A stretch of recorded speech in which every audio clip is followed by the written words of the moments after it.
আলামিন সূরা বাকারা 180-81 নম্বর আয়াতে কি বললেন, যেটা একটু আগে পেশ করলাম। আল্লাহ বলছেন, কুতিবা আলাইকুমুল ওয়াসিয়াতু, কুতিবা আলাইকুম ইন তারাকা খায়রানিল ওয়াসিয়াতু, কুতিবা আলাইকুম ইযা হাদারা আহাদাকুমুল মাউত ইন তারাকা খায়রানিল ওয়াসিয়াতু লিল ওয়ালিদাইনি ওয়াল আকরাবিন। আল্লাহ বলছেন, তোমাদের উপরে অপরিহার্য করে দেওয়া হলো, জরুরি করে দেওয়া হলো, ইযা হাদারা আহাদাকুমুল মাউত, যখন তোমাদের কারো কাছে মরণ আসবে, মরণের সময় যখন আগে আসবে, ঘনিয়ে আসবে, তখন ওসিয়ত করাটা জরুরি করে দেওয়া হলো। ইন তারাকা খায়রা, যদি সে মাল টাল ছেড়ে যায়, রেখে যায়, তাহলে ওসিয়ত তাকে করতে হবে। লিল ওয়ালিদাইনি ওয়াল আকরাবিন, পিতা মাতা ওসিয়ত করবে, নিকটতম আত্মীয় তারা ওসিয়ত করবে, এটা বিল মারুফ, ভালাইয়ের সঙ্গে, হাক্কান আলাল মুত্তাকিন, এটা মুত্তাকিদের হক, অপরিহার্য কর্তব্য। ফামাম বাদদালাহু, তারপরে আয়াতে আল্লাহ বলছেন, ফামাম বাদদালাহু বা'দা মা সামিআহু ফাইন্নামা ইসমুহু আলাল্লাযিনা ইউবাদদিলুনাহু, যদি কে সেই ওসিয়তকে পরিবর্তন করে দেয়, ফামাম বাদদালাহু বা'দা মা সামিআহু ফাইন্নামা ইসমুহু আলাল্লাযিনা ইউবাদদিলুনাহু, হেরফের যে করবে, পরিবর্তন যে ঘটাবে, গুনাহ তার হবে। ইন্নাল্লাহা সামিউন আলিম, আল্লাহ সবকিছু শোনেন এবং জানেন। এই আয়াত থেকে আমরা বুঝতে পারলাম আল্লাহ রাব্বুল আলামিন বললেন কি, কুতিবা আলাইকুম ইযা হাদারা আহাদাকুমুল মাউতু ইন তারাকা খায়রানিল ওসিয়া, তোমাদের উপরে ওসিয়ত করাটা আমি জরুরি করে দিলাম। পিতামাতা, আত্মীয় স্বজন যারা আছে, তারা যেন ওসিয়ত করে যায়। তারপরে আয়াতে বলছেন, ওসিয়ত যদি কেউ পরিবর্তন করে, উল্টো পাল্টা করে, তা যে পরিবর্তন ঘটাবে, উল্টো পাল্টা করবে, গুনাহ তার উপরে বর্তাবে। হাদিসের মধ্যে এসেছে, আল্লাহ রাসূল বললেন, বুখারী মুসলিমের হাদিস, আব্দুল্লাহ ইবনে ওমর থেকে বর্ণিত, আল্লাহ রাসূল কি বললেন, যে মা হাক্কু ইমরিন মুসলিমিন, কোন মুসলমানের জন্য এটা জায়েজ নয়, লাহু শাইউন ইউসি ফিহি ইয়াবিতু লাইলাতাইনি ইল্লা ওয়াসিয়াতুহু মাকতুবাতুন ইনদাহু, কিছু মাল যদি সে ছেড়ে যায় বা রেখে যায়, আর তাতে যদি সে ওসিয়ত করে, ইউসি ফিহি, কোন মাল, সে মালের ব্যাপারে সে যদি ওসিয়ত করে যায়, ইয়াবিতু লাইলাতাইনি, দুটো দিন পেরিয়ে যাবে, ইল্লা ওয়াসিয়াতুহু মাকতুবাতুন ইনদাহু, ওসিয়তটা যেন লিখিতভাবে থাকে। কখন কার মরণ আসবে আল্লাহ ভালো জানেন। আপনি হয়তো কোনো জিনিস ওসিয়ত করে গেলেন, ওসিয়ত করার পর সে জিনিসটা লিখিতভাবে থাকলো না, মরে যাওয়ার পর মানুষ এটা বিশ্বাস না করতে পারে। তাই বুখারীর এই হাদিসের মধ্যে আল্লাহ রাসূল বললেন, আব্দুল্লাহ ইবনে ওমর থেকে বর্ণিত, কেউ যদি কিছু রেখে যায়, সে ব্যাপারে যদি সে ওসিয়ত করে যায়, দুদিন যেন পার না হয়, দুটো দিন যেন না পেরিয়ে যায়, ওসিয়ত করলে ওসিয়তটা যেন তাড়াতাড়ি লিখিতভাবে থেকে থাকে।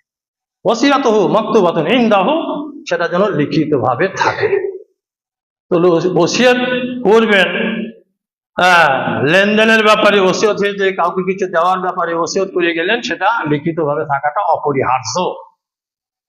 এক হাদিস যেটা বর্ণনা করছেন সাদ ইবনে আবি ওয়াক্কাস, সাদ ইবনে আবি ওয়াক্কাস উনি বলছেন, মারিতু আমাল ফাতিহি মারজান আদানি রাসূলুল্লাহ, ফাতা মক্কার বছরে, যে বছর মক্কা বিজিত হয়েছিল, হিজরতের 8ম বর্ষে মক্কা বিজিত হয়, সেই বছর আমি অসুস্থ হয়ে গেলাম, মারিস, তো আমি অসুখে পড়ে গেলাম।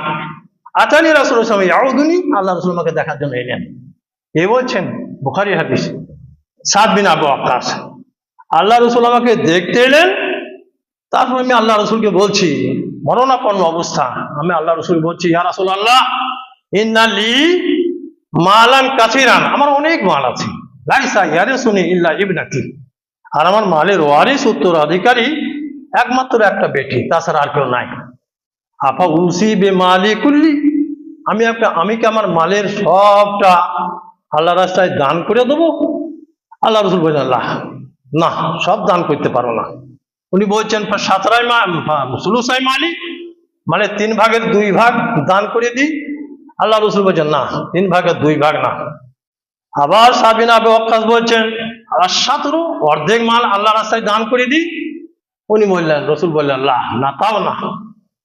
আবার সাদ বিন আবি ওয়াক্কাস বলছেন, আশ-শাতরু, 3 ভাগের 1 ভাগ দান করে দিই। আল্লাহ রসুল বললেন আসুলুসু, 3/1 দান করি। আল্লাহ রসুল বললেন আসুলুস, হ্যাঁ 3/1 দান করতে পারো। ওয়াসুলুসু কাসির আন্নাকা আনতাদারা ওয়ারাসাতাকা আগনিয়া খায়রুন মিন আনতাদারাহু আলাতান ইয়াতাকাফাফুনা নাস। 3/1 দান করবে, এইটাই চরম, এইটাই চরম। তুমি তোমার সন্তান সন্ততিদের মাল ধনের মধ্যে রেখে যাবে, এটা ভালো। নিঃসহায় করে দিয়ে গেছো, গরিব কাঙাল অবস্থায় রেখে গেছো, ইয়াতাকাফাফুনা নাস, মানুষের কাছে হাত পেতে বেড়াবে, এটা ঠিক নয়। তারপর আল্লাহ রসুল বলছেন ইন্নাকা লান তুনফিকা নাফাকাতান তাবতাগি বিহা ওয়াজহাল্লাহ ইল্লা উজিরতা বিহা। তুমি যেটা আল্লাহর রাস্তায় দান করবে তার বিনিময় তোমাকে দেওয়া হবে। লান তুনফিকা নাফাকাতান তাবতাগি বিহা ওয়াজহাল্লাহ উজিরতা বিহা। আল্লাহর রাস্তায় তুমি যেটাই দান করবে তার প্রতিদান বদলা আল্লাহ তোমাকে দান করবেন। হাত্তা লুকমাতা তারফাউ ফি ইমরাতিকা, হাত্তা লুকমাতা তারফাউহা ফি ইমরাতিকা, বুখারীর হাদিস। এক মুঠো দানা, একটা খাবারের লুকমা তুমি তোমার স্ত্রীর মুখে উঠিয়ে দিয়েছো, সেটাতেও তুমি নেকি পাবে। এই হাদিস থেকে আমরা কি বললাম? সাদ বিন আবি ওয়াক্কাস মরণাপন্ন অবস্থা আল্লাহ রসুল দেখতে আসলেন। উনি বলছেন আমার মেলা মাল আছে, একটাই বেটি আছে, আপা উসিবে মালি কুল্লি, আমি কি আমার সব মাল দান করে দেবো? আমি এটা চাইছি, সব মাল দান করে দেবো। রসুল বলেন না, তা হবে না। তো 3/2 দান করবো? রসুল বলেন না, তাও হবে না। অর্ধেক দান করবো? না, তাও হবে না। তো 3/1 আর সুলুস, 3/1 দান করবো? তাহলে হ্যাঁ, তা করতে পারো। বা সুলুস ও কাসির, 3/1 দান করো, আর 2 ভাগ তোমার ওয়ারিস যারা তাদের জন্য থাক। নিঃসহায় রেখে যাবে, গরিব কাঙাল ছেড়ে যাবে, এটা ঠিক না। মাল ধনের মধ্যে ছেলে মেয়েদের সন্তান সন্ততি রেখে যাবে, এটা যেটাই তুমি দান করবে আল্লাহর সন্তুষ্টির জন্য তার প্রতিদান বদলা আল্লাহ দান করবেন। এমনকি এক মুঠো খাবার স্ত্রীর মুখে উঠিয়ে দিচ্ছ, আল্লাহ সেটাতেও নেকি দেবেন। এ থেকে আমরা বুঝলাম যে কেউ যদি ওসিয়ত করতে চায় বা দান করতে চায় তো সে বড়জোর 3/1 ওসিয়ত করতে পারে বা দান করতে পারে, তার বেশি না। 3/1 ওসিয়ত করতে পারে, তার বেশি ওসিয়ত করা বা দান করা চলবে না। যেমন একটা হাদিস আবু যায়েদ আনসারী থেকে বর্ণিত, আবু দাউদের হাদিস, আবু যায়েদ আনসারী থেকে বর্ণিত, আবু দাউদের হাদিস। এক ব্যক্তি মারা গেলেন, তার মাত্র 6টা গোলাম ছিল, 6টা গোলাম বা চাকর ছিল। তো সেই 6টা গোলাম চাকর ইন্তেকালের আগে সবগুলোকে মুক্ত করে দিলেন, তোরা আজাদ হয়ে যা, তোরা আজাদ। মারা গেলেন, আল্লাহ রসুলের কাছে খবর গেল এই ব্যক্তি মারা গেছেন, 6টা গোলাম ছিল তো সবগুলোকে আজাদ করে দিয়েছেন, ছেলেদের জন্য কিছু রাখেন নাই। আল্লাহ রসুল এসে বললেন না, এটা তো ঠিক না, এটা চলবে না। দান করাতে নেকি আছে ঠিকই, কিন্তু সব দান করে দিয়ে যাবে, এটা চলবে না। 3/1 চলে। দান করাটা, ওসিয়ত করা, দান করা 3/1 চলবে, তার বেশি চলবে না। গোলামদেরকে ডাকো, 6টা গোলামকে ডাকা হলো, 2টো আজাদ বা মুক্ত হবে, 4টে থাকবে। তো সেই 2জনকে আল্লাহ রসুল লটারি ব্যবস্থা করলেন, 2, 2, 2, 3টে কাগজে 2জন করে নাম লিখে বললেন একটা কাগজ ওঠাও, যেটাতে 2জনের নাম আসবে, সেই 2জন মুক্ত হবে, বাকি 4জন থেকে যাবে। 6 গোলামকে ডাকা হলো। তারপর লটারির মাধ্যমে যাদের নাম বেরিয়ে আসলো, যাও তোমরা 2জন মুক্ত হয়ে গেলে, আর তোমরা 4জন মুক্ত হইতে পারছো না। সে ভুল করে গেছে বলে শরীয়ত ভুল করবে না। শরীয়তে এটা হুকুম, আল্লাহর ফরমান। 3/1 দান করা যেতে পারে, ওসিয়ত করা যেতে পারে, তার বেশি দান ওসিয়ত চলবে না। ছেলেদেরকে নিঃস্ব রেখে দেবো, অসহায় করে দিয়ে যাব, শরীয়ত সেটা চায় না। 4জনকে গোলামিতে আবদ্ধ করে দিলেন, 2জনকে মুক্ত করলেন। তারপর ওই হাদিসে এটা আছে, আল্লাহ রসুল বলছেন, আল্লাহ রসুল কি বললেন? দাফনের আগে আমি যদি আসতাম, খবর পেয়ে দাফন করার আগে আমি যদি আসতাম, তাহলে ওরা আমি মুসলমানদের কবরস্থানে দাফন করতে দিতাম না। এত বড় অপরাধ করেছে, মুসলমানদের কবর ঠাঁইও রাখতাম না, অন্য জায়গায় কোথায় দাফন করার আদেশ দিতাম। ভাই সকল, এই হাদিস থেকে আমরা বুঝতে পারলাম যে দান করতে হলে, ওসিয়ত করতে হলে 3 ভাগের 1 ভাগ ওসিয়ত করা যাবে, দান করা যাবে, তার বেশি দান করা যাবে না। এক হাদিস, আস বিন ওয়াইল, এটা আবু দাউদের হাদিস। আস বিন ওয়াইল এক সাহাবী, তিনি ইন্তেকালের আগে ওসিয়ত করে দিয়েছেন, আওসা আইয়ুতাকা আনহু মিয়াতু রাকাবা। কি ওসিয়ত করছেন? আস বিন ওয়াইল তার ছেলেদেরকে ওসিয়ত করে দিয়েছে, আওসা আইয়ুতাকা আনহু মিয়াতু রাকাবা, আমার পক্ষ থেকে বাবা তোমরা 100টা গোলাম আজাদ করো, আমার পক্ষ থেকে তোমরা 100টা গোলাম আজাদ করবে। বাস, আস বিন ওয়াইল মারা গেলেন। আস বিন ওয়াইল মারা গেলেন, তখন তার ছেলে হিশাম আর আমর, 2 পুত্র। হিশাম করলেন কি, আব্বা যখন বলে গেছেন 100 গোলাম আজাদ করতে, 50টা গোলাম তিনি আজাদ করলেন। তো ওসিয়ত যখন করছেন যে 100টা গোলাম আজাদ করো, তখন বুঝতে পারা যায় যে বিশাল ধনী ধনাঢ্য ব্যক্তি ছিলেন। শরীয়ত তো এটা চায় না 3 ভাগের 1 ভাগ ওসিয়ত হোক বা দান হোক, তার বেশি এটা শরীয়ত চায় না। ধনী ধনাঢ্য ব্যক্তি ছিলেন, 100 গোলাম আমার পক্ষ থেকে আজাদ করবে, এটা ওসিয়ত করে গেলেন। তার ছেলে এক পুত্র হিশাম 50টা গোলাম আজাদ করলেন, আর আমরা তার ছোট ভাই, তাকে 50টা গোলাম আজাদ করতে হয়। তো তিনি করলেন কি, বেশ ঠিক আছে, আল্লাহ রসুলের কাছে একটু পরামর্শ নিই, এটা কতদূর কি ঠিক হবে। ছোট ভাই আমরা আল্লাহ রসুলের কাছে এসে গেলেন।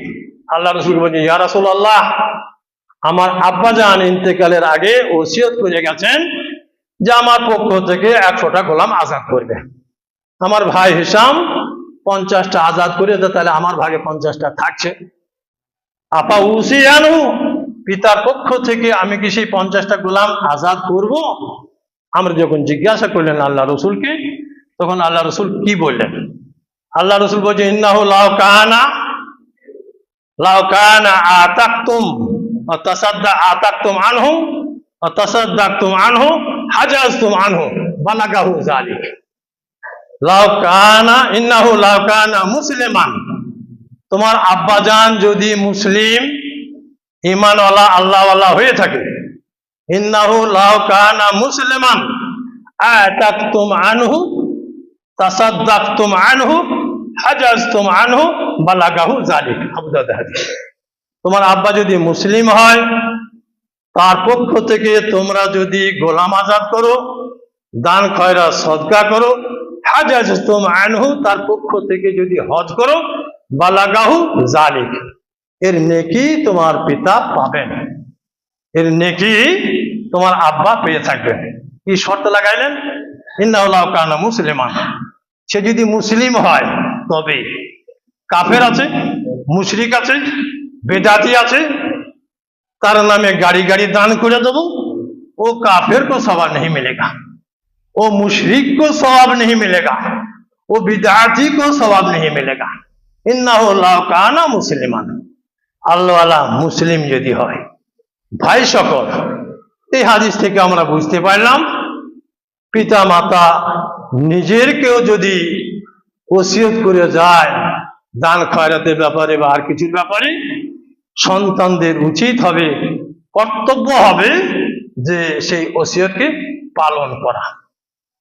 আবু উমামা বাহিলি থেকে বর্ণিত, আবু উমামা বাহিলি বলছেন, সামি'তু রাসূলুল্লাহ সাল্লাল্লাহু আলাইহি ওয়াসাল্লাম, আমি আল্লাহ রসুলকে বলতে শুনেছি, ফি খুতবাতিহি হাজ্জাতুল বিদায়, হাজ্জাতুল বিদাহ, বিদায় হজের যে খুতবা ভাষণ আল্লাহ রসুল দিয়েছিলেন, আবু উমামা বাহিলি বলছেন, বিদায় হজের ভাষণে আল্লাহ রসুল খুতবাতে কথা বলেছেন কি, ইন্নাল্লাহা কাদ আতা কুল্লা যী হাক্কিন হাক্কাহু আলা ওয়াসিয়াতি লিওয়ারিসিহি।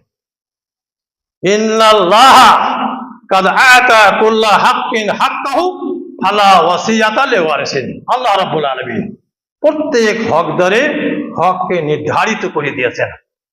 আল্লাহ রাব্বুল আলামিন প্রত্যেক হকদারের হককে নির্ধারিত করে দিয়েছেন।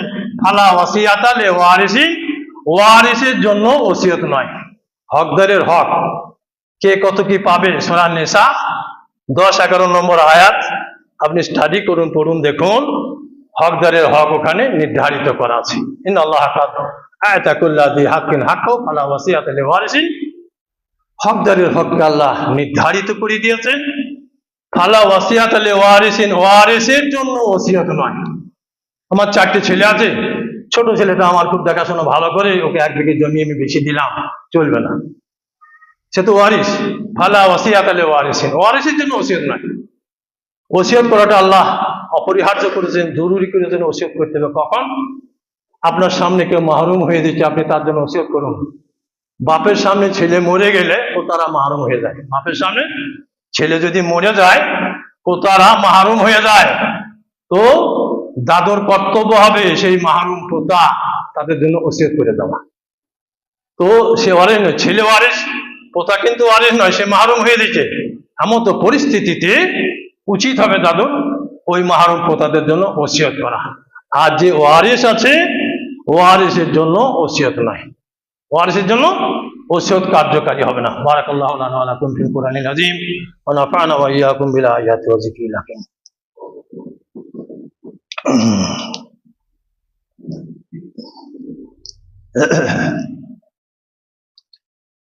আলহামদুলিল্লাহি ওয়াহদাহু ওয়াসসালাতু ওয়াসসালামু আলা মান লা নাবিয়্যা বা'দাহু, আম্মা বা'দ।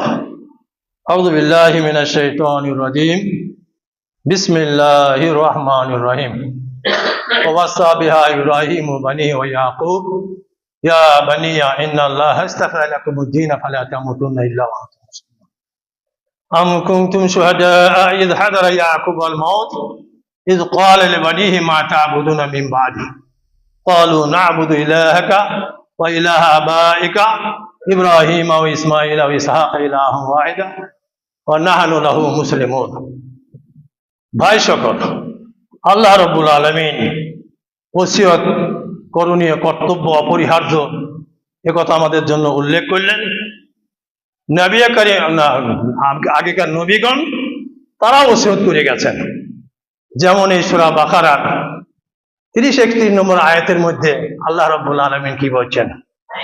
ওয়াসা বিহা ইব্রাহিম বানিহি ওয়া ইয়াকুব। ইব্রাহিম সালাম, ইয়াকুব আলাইহিস সালাম ছেলেদেরকে ওসিয়ত করছেন। ওয়াসা বিহা ইব্রাহিম বানিহি ওয়া ইয়াকুব, ইব্রাহিম সালাম, ইয়াকুব আলাইহিস সালাম ছেলেদেরকে ওসিয়ত করছেন কি?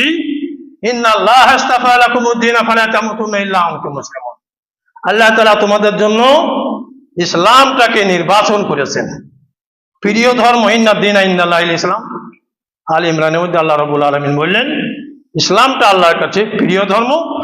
ইন্নাল্লাহা ইসতাফা লাকুমুদ-দীন ফালা তামুতুন্না ইল্লা ওয়া আনতুম মুসলিমুন। বৎস, ওসিয়ত করতে কি বলছেন? আল্লাহ তোমাদের জন্য ইসলামকে পছন্দ করেছেন, নির্বাচন করেছেন। ফালা তামুতুন্না ইল্লা ওয়া আনতুম মুসলিমুন, তোমরা মরবে না যতক্ষণ পর্যন্ত পাক্কা মুসলিম ঈমানওয়ালা না হতে পারছো। মরবে ঈমানওয়ালা, আল্লাহওয়ালা হয়ে মরবে। মুসলিম হোকে তুমকো মরনা হ্যায়, ওসিয়ত করছে। ইহুদিরা বলছেন ইয়াকুব আলাইহিস সালাম তার ছেলেদেরকে ওসিয়ত করে গিয়েছিলেন যে তোমরা ইহুদিয়াতের উপরে থাকবে। এটা ইহুদিদের দাবি ছিল।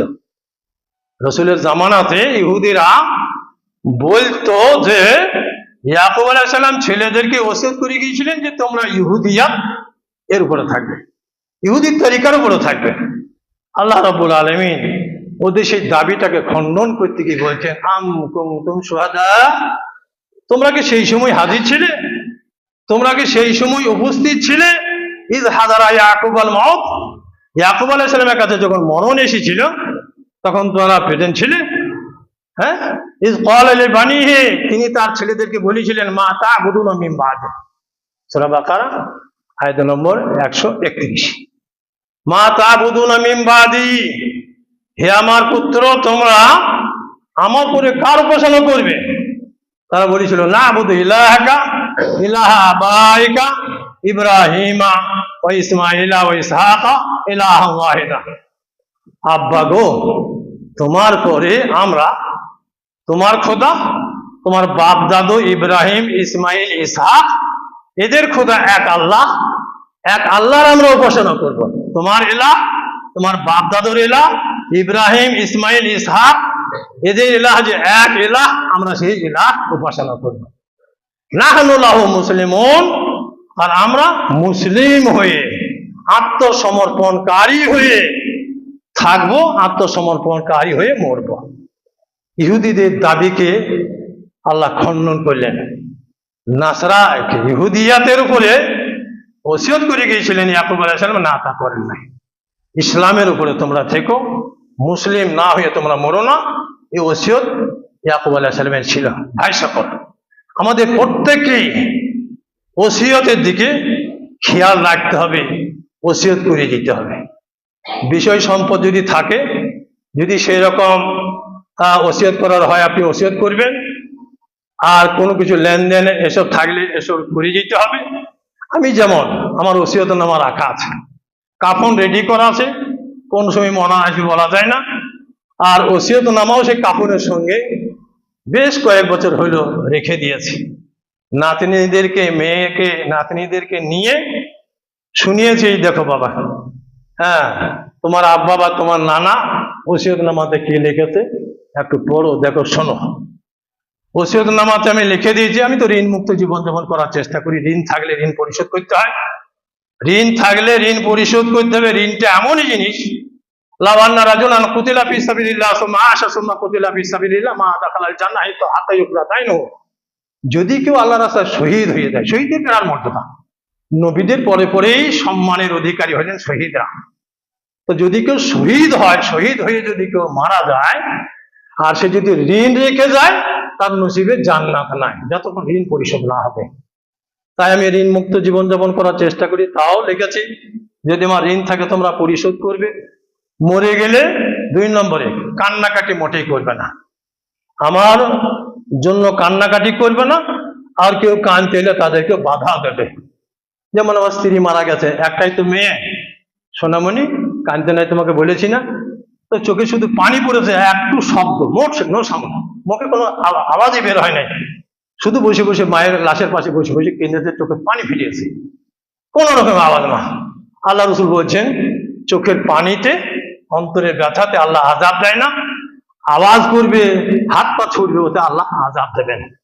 বুখারীর হাদিস, আল্লাহ রসুল বলেন, ইন্নাল মাইয়াতা লা ইউআযাবু বিবুকাই আহলি আলাইহি। মাইয়াতকে আযাব দেওয়া হবে তার পরিবার পরিজনের কান্নাকাটির ফলে। আর আপনি যদি ওসিয়ত করে যান, আমার জন্য যেন কান্নাকাটি করো না, কাউকে কাঁদতে দিও না, তারপরেও কাঁদছেন, আপনি আযাব থেকে মুক্ত হবেন। ওসিয়ত করে যেতে হবে, মরে গেলে কান্নাকাটি করবে না। তারপরেও যদি কেউ না বোঝে কান্নাকাটি করে, আপনি আযাব থেকে মুক্ত হয়ে গেলেন। আর যদি ওসিয়ত আপনার না করা থাকে, তাহলে বুখারীর হাদিস, এটা বুখারীর হাদিস, ইন্নাল মাইয়াতা লা ইউআযাবু বিবুকাই আহলিহি আলাইহি। মৃত ব্যক্তিকে আযাব দেওয়া হবে তার পরিবার পরিজনের কান্নাকাটির ফলে।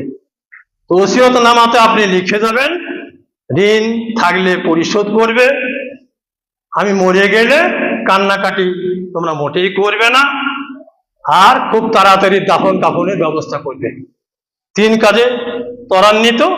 সে 3 কাজ তাড়াতাড়ি কি? নামাজের সময় হয়েছে তাদের নামাজ পড়ে নাও, মারা গেছে তাড়াতাড়ি তাজহিজ তাকফিন দাফন কাফন করে নাও, তারপরে বিধবা বা স্বামী হারা কেউ আছে তাড়াতাড়ি বিয়ে দিয়ে দাও, দাফন কাফন তাড়াতাড়ি। আমার ওসিয়তে ওটাও লেখা আছে যে কবর তৈরি হইতে যতক্ষণ সময় লাগবে ততক্ষণ লাশটা থাকবে। আর পাড়াতেও, গ্রামে 3-4টে জানাজাতে আমি বলেছি যে আমার দাফন কাফন তোমরা তাড়াতাড়ি সারবে, কবর যতক্ষণ তৈরি হইতে সময় লাগবে ততক্ষণ লাশ থাকবে, কবর হয়ে গেলে 3-4 ঘন্টার মধ্যে আমাকে শুইয়ে দেবে, দাফন করে দেবে। তাড়াতাড়ি দাফন কাফনের কথা বলা আছে। আর এটাও বলেছি, ভোজ তামদারি খানাখুনি মোটেই যেন না হয়। আমার মেয়েদের বলেছে তোমরা তো করবে না, গ্রামবাসীদেরকেও জানাজার মাঠে বলেছি, তোমরা হয়তো ভাববে আলাউদ্দিন ফাইজি সাহেব এলাকার নাম করা আলেম, নাম শুনে অনেক লোক আসবে, দুটো দানা পানির খাওয়া দাওয়ার ব্যবস্থা না করলে লোকে খারাপ ভাববে, দুর্নাম বদনাম হবে। না, তা না, মোটেই খাওয়া দাওয়ার ব্যবস্থা তোমরা করবে না। যারা আমার ভক্ত অনুগামী হবে তারা আসবে, মাটি দেবে, চলে যাবে। ভোজ তামদারির ব্যবস্থা যেন মোটেই না হয়।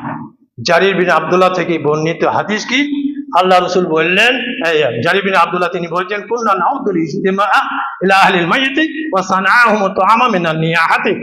জারির বিন আব্দুল্লাহ বিখ্যাত সাহাবী, তিনি বলছেন, মাইয়েতের বাড়িতে একত্রিত হয়ে ভোজ তামদারি খানাখুনি করাটা আমরা কান্নাকাটি যেমন হারাম সেরকম হারামই জেনেছি। মৃত্যু লাশের উপরে কান্নাকাটি করা, নওহা করা যেমন হারাম, ভোজ তামদারিটাও সেরকম হারাম। হ্যাঁ, আমরা রোজা রেখে কি করে থাকি? মামলা মোকদ্দমা সারাদিন কোর্টে বসে থাকছি, রুগিনী হাসপাতালে সারা দিন থেকে 2-4 দিন থেকে থাকতে, কে খাওয়াইছে? তাই আসবে মানুষ, মাটি দেবে, 2 কেরাত নেকি আছে। মাটি দেওয়াতে জানাজাতে 1 কেরাত নেকি, মাটি দেওয়াতে 1 কেরাত নেকি। কেরাত মানে পাহাড়, 2 পাহাড় নেকি আপনি নিতে আসছেন, আর 1 মুঠো খাওয়ার অপেক্ষা করবেন? মোটেই সেটা চলবে না, নাজায়েজ। মরার খানা ভোজ এটা নাজায়েজ। আমি আমার ওসিয়তনামাতে লিখেছি, ঋণ থাকলে পরিশোধ করবে, কান্নাকাটি মোটেই করবে না, কাউকে কাঁদতে দেবে না, তাড়াতাড়ি দাফন কাফনের ব্যবস্থা করবে, খুব বেশি খবর দেবে না, আর ভোজ তামদারি খানাখুনি এগুলো যেন মোটেই না হয়। এইগুলা ওসিয়তনামাতে লেখা আছে। প্রত্যেক ব্যক্তির উচিত হবে, প্রত্যেক ব্যক্তির কর্তব্য হবে তার ওসিয়তনামা তৈরি করে দেওয়া। আর কোনো ব্যক্তি যদি ওসিয়ত করে, কিছু ব্যক্তি তো এমনও থাকে, বাবা আমি মরে গেলে, যেদিন মরবো প্রত্যেক বছর সেই দিনে যেন আমার নামে মিলাদ দিও বাবা, হয়তো কেউ ওসিয়ত করতে পারে। তো বাপ বলে গিয়েছে গো, ওই 13ই বৈশাখ বাপ মরেছে, 13ই বৈশাখ আমরা প্রতিদিন মিলাদ দেবো, এটা কি চলবে? না, তা চলবে না। কেন চলবে না? আমি আমার গায়ের জোরে বলছি। বুখারীর হাদিস, আলী রাদিয়াল্লাহু আনহু তিনি বলছেন কি, লা তাআতা ফি মাসিয়াতিন, লা তাআতা ফি মাসিয়াতিন, গুনার কাজে ইন্নামা তাআতু ফিল মারুফ, ইন্নামা তাআতু ফিল মারুফ, ভালো কাজে ওসিয়ত যদি করে গিয়ে থাকে সেটা অবশ্যই পালনীয়, অবশ্যই পালন করবে। আর গুনার কাজে যদি কেউ ওসিয়ত করে গিয়ে থাকে সেটা পালন করা যাবে না। তাই হয়তো বেটাদেরকে ওসিয়ত করেছে, বাবা আমরা যে তরিকায় আছি বাপদাদার তরিকা, এ ছাড়বে না। বাপদাদার তরিকা ছিল, ইয়াকুব আলাইহিস সালাম তার বেটা দেখে, তার বেটারা বলছে বাপদাদার তরিকা যা আছে তাই, সেই তরিকাতেই থাকবো, তাছাড়া যে যাই বলুন না কেন বাপদাদার তরিকা আমরা ছাড়বো না। ইয়াকুব আলাইহিস সালামের বেটাদের সে কথা বলা শিখেছে, আর আমি মাজার পূজারি হইলাম, কবর পূজারি হইলাম, আর কিছু হইলাম, যেটা শরীয়ত এলাও করে না, মানে না, আর বেটাদেরকে বলে যাবো যে বাবা বাপ দাদার তরিকা তোমাদের এইটাই নেই। ও আজকাল বেশ ব্যাঙের ছাতার মতো বুঝিয়ে উঠেছে এখানে সেখানে, তো ওদের ওই তরিকা যেন মানিস না, এই তরিকার উপরে চলবি, সর্বনাশের পথে হাঁটবি। তাই যদি ওসিয়ত করে গিয়ে থাকে বেটারা যদি তাই করে, তাহলে সর্বনাশের পথে ভাই সকল। তো ওসিয়ত আমরা করব, আমরা চলবো, কোরআন এবং হাদিস আমাদের জন্য দিশা, সঠিক পথ দিশা আমাদের দেবে কোরআন এবং হাদিস। হাদিস কোরআন মোতাবেক আমাদেরকে জীবনযাপন করতে হবে, শরীয়ত গঠিত কাজে ওসিয়ত উপদেশ ন, আল্লাহ এবং তার রাসূলের বিধান যা আছে আমাদের সেখানে অবশ্যই মেনে যেতে হবে। ভাই সকল, আজকের খুতবাতে আপনাদের সামনে যে জিনিসটা পেশ করতে চাইলাম সেটা হচ্ছে কি, ওসিয়ত করাটা অপরিহার্য হবে। মাল যদি ছেড়ে গিয়ে থাকেন, আর আপনি যদি ওসিয়ত করে থাকেন, 2 দিন পেরিয়ে যাবে আর সেটা লিখিত অবস্থায় থাকবে না, তা আর কেউ দান খয়রাত ওসিয়ত করতে চাইলে, যেমন সাদ বিন আবি ওয়াক্কাসের হাদিসটা পেরিয়ে গেল, দান খয়রাত করতে চাইলে 3 ভাগের 1 ভাগ সে দান খয়রাত ওসিয়ত করতে পারে, তার বেশি চলবে না। 3 ভাগের 1 ভাগ, তার বেশি চলবে না। পিতা মাতা যদি কিছু ওসিয়ত করে গিয়ে থাকে অবশ্যই। আর আমরা একটা ভুল করে থাকি, অনেকে বলে আমার ছোট ছেলে বা ছোট মেয়ে এও আমার খিদমত বেশি করে দে, 10 কাঠা জমি ওগুলো বেশি দিও। আল্লাহ রাসূল বললেন কি, ইন্নাল্লাহ কাদ আতা কুল্লা যী হাক্কিন হাক্কাহু ফালা ওয়াসিয়াতা লিওয়ারিসিন, আল্লাহ তাআলা প্রত্যেক ব্যক্তির হক নির্ধারিত করে দিয়েছেন, ওয়ারিস উত্তরাধিকারী যারা তাদের জন্য ওসিয়ত চলবে না, তাদের জন্য ওসিয়ত নাই। তাই আমরা অনর্থক যারা উত্তরাধিকারী তাদের জন্য ওসিয়ত আমরা যেন করবো না। আর একটা হাদিস বলে দিয়েছি শেষবারে, শেষ সময় আমরা অনেকেই করি কি, অনেকে হক মেরে দিই। আল্লাহ রাসূল বললেন কি, মান কাতা মিরাসা হাক্কিহি, মান কাতা মিরাসা ওয়ারিসিহি, যদি কেউ ওয়ারিস উত্তরাধিকারী তার হকটা যদি কেউ মেরে দেয়, কেটে দেয়, লিখে দেয় বা ওসিয়ত করে দেয়, উত্তরাধিকারী বা ওয়ারিসের হককে যদি কেউ মেরে দেয়, কাতা আল্লাহু মিরাসাহু মিনাল জান্নাহ, কাতা আল্লাহু মিরাসাহু মিনাল জান্নাহ, আল্লাহ সেই ব্যক্তির জান্নাতের হককে কেটে দেবেন। তাই আমরা অবৈধভাবে অন্যায়ভাবে ওসিয়ত করব না, অন্যায় অবৈধভাবে কাউকে কিছু লিখে দেবো না, তাও দেব না। এটা যদি আমরা করে থাকি তাহলে আমাদের জন্য পুরস্কার